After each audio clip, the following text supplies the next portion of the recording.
Okay, here we go with the Kandao QooCam.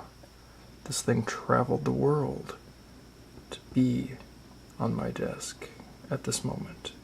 The big reveal. The suspense.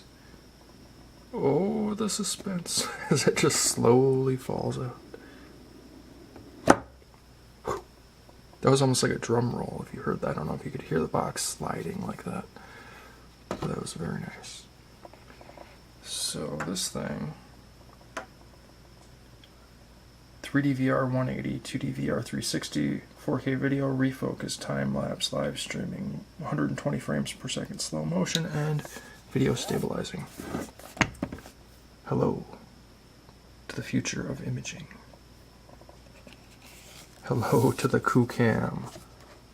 There she is. This is sealed.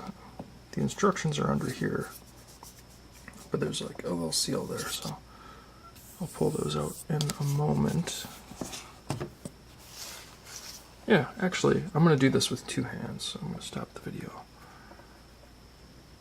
and just revel